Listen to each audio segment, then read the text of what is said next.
ఇవాళ జనరల్ మేనేజర్లు సిగ్గు లేకుండా సంఖలో పుస్తకాలు పెట్టుకొని ఎమ్మెల్యేల దగ్గరికి పోయి మాట్లాడుతూ ఉన్నారు.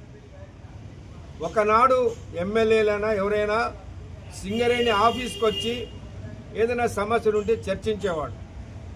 కానీ ఈనాడు సింగరేణి యాజమాన్యం ఆ విధంగా చేయటం వల్ల దీనికి కారణం ఏంటంటే పెద్ద అధికారులు తమ పదవులను కాపాడుకోవడం కొరకు వాళ్ళు ఇవాళ అధికార పార్టీకి వంది మాగిదలుగా మారిపోవడం వల్ల ఇవాళ కింద అధికారులు అదే పరిస్థితికి వచ్చింది.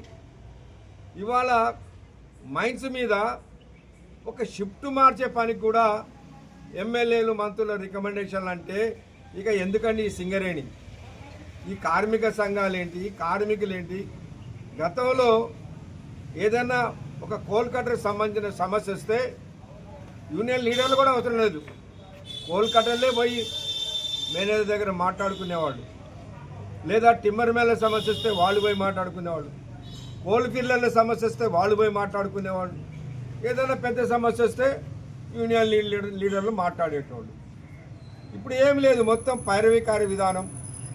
మొత్తం ఇవాళ ఎమ్మెల్యేలు, మంత్రులు, ఎమ్మెల్సీలు, ఇంకా అధికార పార్టీ వందే మాగ వీళ్ళందరూ ఇది చేస్తూ ఉన్నారు.